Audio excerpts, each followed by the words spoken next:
Holly with voiceofthewoodlands.com, and I have Texas Joe Bailey here in the studio today. How are you? I'm good. How are you? I'm very well.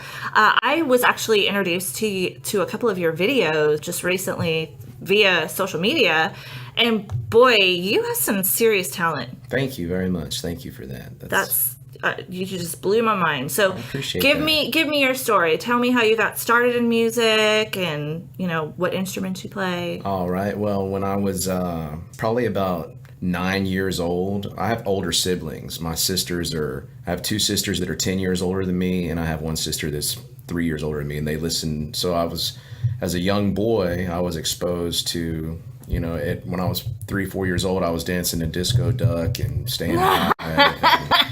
And then as we got, so I have a vast variety of genres that I've been exposed to, luckily. When I was about 9 or 10, big hair metal bands were very popular. So we're talking about 1985. Yep. And my best friend, we were big, huge metalheads. We loved Ozzy Osbourne and Poison and Guns N' Roses. And we had, I don't know where we got them, but we had electric guitars, and he had a drum kit that was probably somebody else's garbage, but it was your treasure. Right. Yeah. We would set up in the garage and we'd just make noise, and none of us knew how to play, but we would just jam and just beat the drums, and our goal was to be heavy metal rock stars. Nice. So then, when I was about 10 or 11, I'd say, my dad came home from work one day and he said he had tickets for us to go to a concert. And I got all excited because I'd never been to a concert before. Mm-hmm.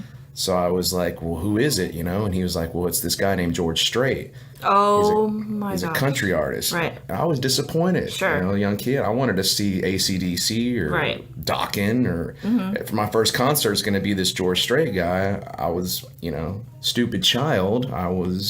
You were bummed out. Disappointed. Yeah. Well, I'm a music lover, and this was going to be my first show, and it was about 2 weeks away. So I got a Walkman, which is a little box that holds a cassette in it. Yes, I had one as well. It has reel-to-reel tape inside that plays over a magnet. And I got George Strait's Greatest Hits Volume 1 and 2. And I would walk around the house, and when we'd ride to church or go on trips or whatever, I would have this music playing in my head religiously because I wanted to know these songs when I went to this concert. Sure. I didn't want to go there and sit there and listen to a bunch of songs I never heard. But as I listened to it, this guy's kind of catchy, he's got good lyric, good voice, and I would sing along with the headset on, and my parents would remark to me, you sound good when you sing like that, you sound kind of like the guy on the tape. I was like, oh, cool. I didn't really think anything of it because I was going to be a headbanging rock star. Exactly. Well, the show came finally. The date of the show came, and it was in the Astrodome, Houston Livestock Show and Rodeo. So we sat through the rodeo, and I was bored out of my mind. I'm from the north side of Houston. I'm by no means a wrangler. Sure. So I'm sitting there watching this stuff, and I'm enjoying it, but when are we going home? Mm-hmm. So then they pushed the stage out to the middle of the arena, and the lights go out. When the lights go out, just a little side note, I'm probably, let's say what I say, 10, 11 years old. I had been beginning to show interest in females. So I was doing everything I could. I was playing sports, football, to try to find a way to draw the attention of girls. Sure. Well, when the lights went out in this stadium, the women started screaming like John, Paul, George, and Ringo had just walked into I'm talking high pitch.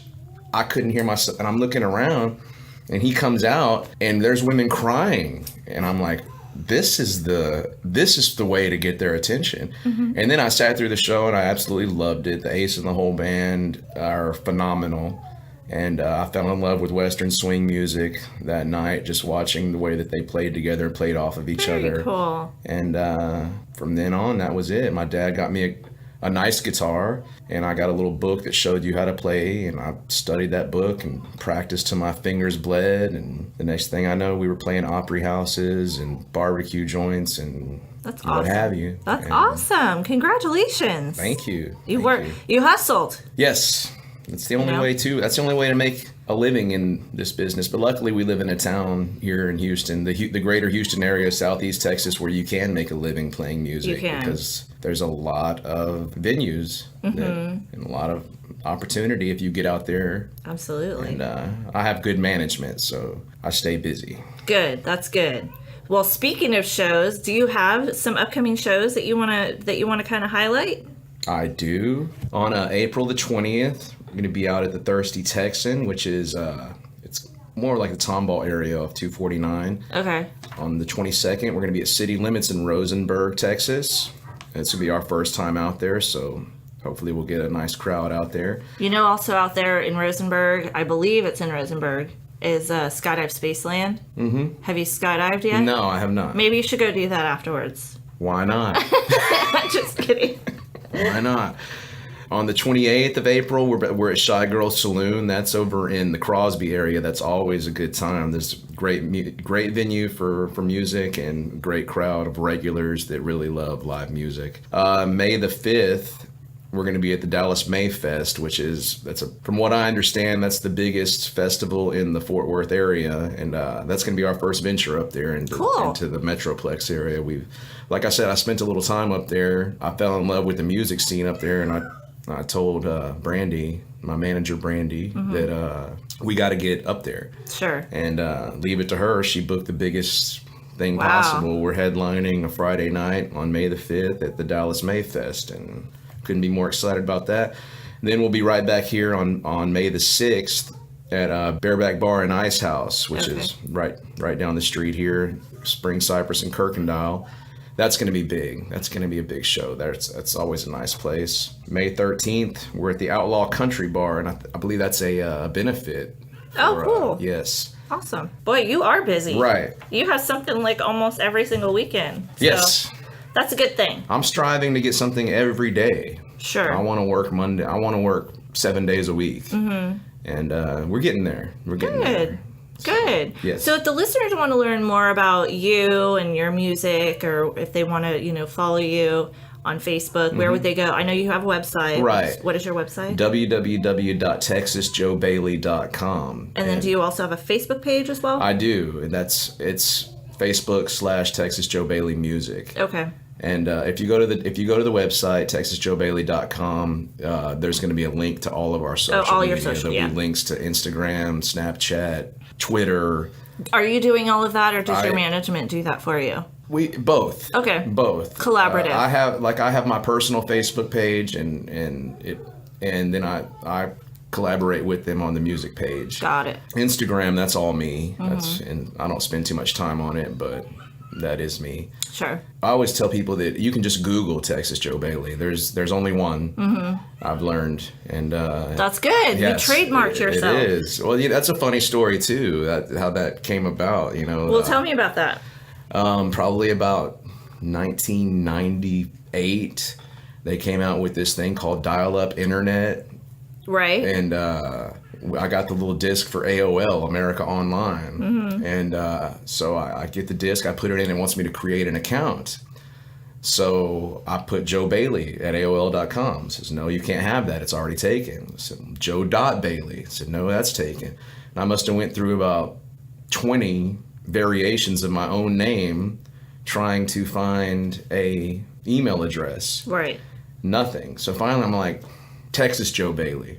Ding. And it accepted it. So then shortly after that, MySpace came out. Social media started coming out. So MySpace/Texas Joe Bailey. Then Facebook came out. Facebook/Texas Joe Bailey. So thank you, AOL, for creating Texas Joe Bailey. I'm bringing AOL back. There you go. Bringing them back. That's awesome. It's kind of corny, but it's not. I think it's a great story. It's like, dang you, AOL. Why can't I just have my name? But it's really neat though, because I went to school I went to Sam Houston State in Huntsville.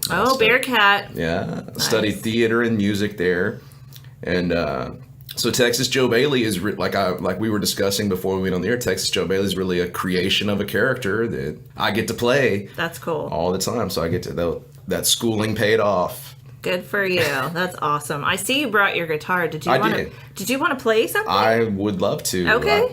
Well, you could, if you want to get it all up and running, and certainly. All right. Sounds good to me. So what are you gonna play? Oh well, my latest song that I just wrote, and it's really a blessing. I've got a bunch of of well-established artists and producers that are vying to produce this song for me, which Nice. it's really a blessing. And a lot of it has to do with the video that you saw. It's been spreading, and people are, hey, when are you doing that song? Hey, can I get you in my studio? But the story behind it is every Saturday night after Saturday Night Live, which I'm a huge fan of. Sure. I DVR Saturday Night Live, and I DVR a show called The Texas Music Scene with Ray Benson. Yes, I've seen And that. I'm usually playing somewhere Saturday night. So Sunday morning, Monday morning, which is Saturday for musicians. Sure. I'll sit with my wife and we'll watch what we DVR'd. And here a while back, we were watching The Texas Music Scene, and it just seemed like every song was just depressing and Yes. and just like, oh. I lost my wife. I lost my horse. I lost my dog. But not only that, just the music was just, I don't know, just, I love the show, but this particular day I was just sitting there and like, come on, you know? And so I turned to my wife and I was like, whatever happened to swinging songs? And as soon as I said that, a little bell went off in my head, which I'm a writer, and that's the way it works for me, is the line will come to me and then I'll piece around the rest of it. But as soon as I said it, I grabbed a pen and a pad and I wrote that down. Then I went to writing, and usually I'll have something written within 2 to 3 minutes. That's Wow. right. That's a gift. It is, and thank God for it. But that's where this song came from. It's called Swingin' Songs. Okay. And I hope you enjoy it.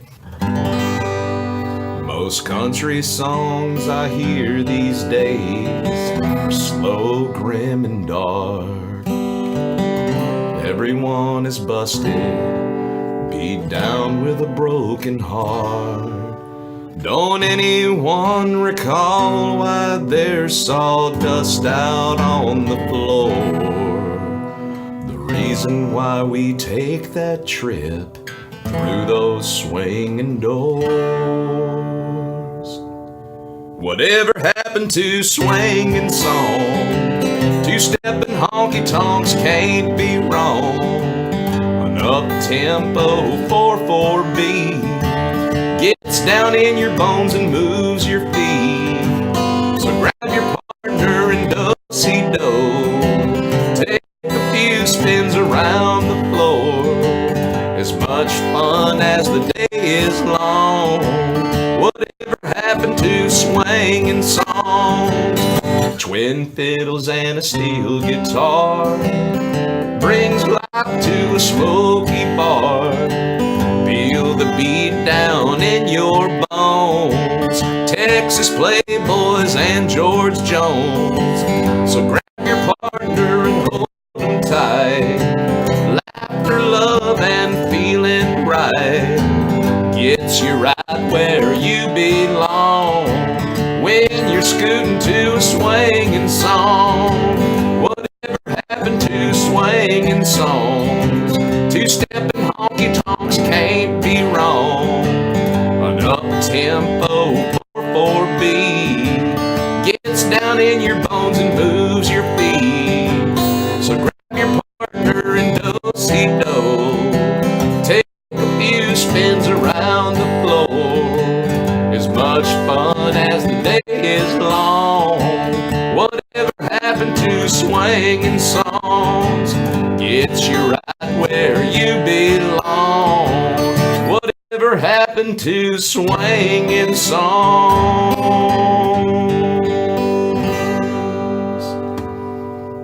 Fantastic. Thank you. Wow. Thank you. Way to go. Appreciate it. Of course. Well, guys, again, this is Texas Joe Bailey here in the studio at voicethewoodlands.com.